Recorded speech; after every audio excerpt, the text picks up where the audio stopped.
fell asleep to circling footsteps outside his tent. He woke up to silence, and came back the next morning to find his entire campsite gone, like he'd never been there at all. If slow, isolating wilderness horror is your thing, subscribe now because next week's story goes even further. Mike, feeling burnt out from work, decided on a solo camping trip in the Smoky Mountains. He'd done solo trips before, never had issues. This one didn't feel any different. At first. He stopped at a roadside diner a couple hours out, mostly empty, a few regulars and a tired-looking waitress. A man sitting a few stools down kept glancing his way without quite turning his head, asked where he was headed. Camping, up in the mountains.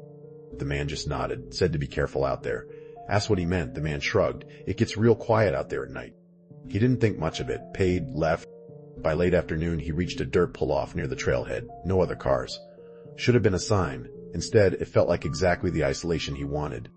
The hike took longer than planned. Light was already fading by the time he found a clearing. Flat. Enough space for a tent and a small fire. He rushed to set up before full dark. Fire going, s'mores made, listening to normal wood sounds, bugs, wind. Nice at first. After half an hour, something didn't match. Footsteps on leaves.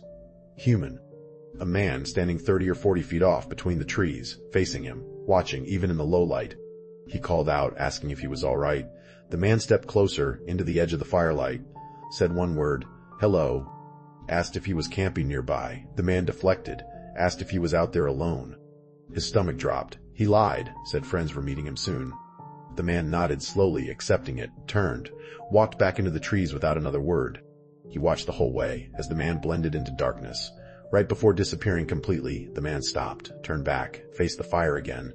Stood there. Minutes, it felt like. Mike pretended to check his phone, not wanting to seem like he was watching back. When he looked up again, gone. He sat by the fire another 20-30 minutes, listening, nothing more. But the ease was gone. Fire out, into the tent, sleep never fully came. About an hour later, footsteps again, much closer this time, circling his campsite, leaves crunching in a slow loop, then stopping right outside. Total silence. He held his breath without realizing. Then, an exhale. Right outside the thin fabric of his tent. Slow, deliberate, not loud, just close enough that his hyper-awareness caught it. He didn't move, pretended to be asleep, terrified of what acknowledging it might invite. The footsteps eventually receded. He waited a long time before breathing normally again. 10 minutes later, back. Same circling, same pause, same silence. This continued for hours. Fading, returning, fading again.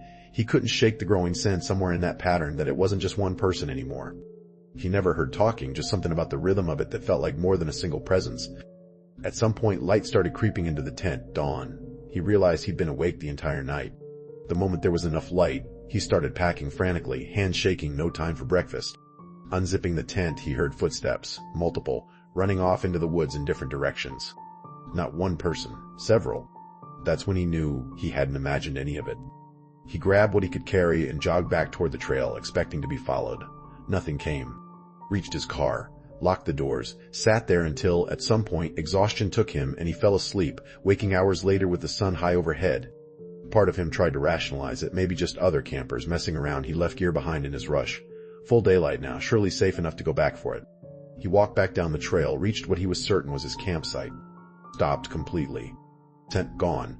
Sleeping bag gone. Cooking supplies gone. Everything. Only the black circle of ash from his fire remained. He checked. The trees, the rocks, all exactly as he remembered. He hadn't gotten the wrong spot. Someone had taken everything, no trash, no damage, just empty ground like he'd never been there at all. He didn't linger. Turned around, walked straight back to his car. Didn't report it, didn't try to recover the gear. The only thing that mattered was leaving without getting hurt. He drove straight home, hasn't camped alone since. He still wonders sometimes how many people were actually out there that night, circling a few feet away, while he lay still, pretending to sleep. The woods don't need to show themselves to let you know you're being watched. Sometimes the only proof you get is what's missing when the sun comes up.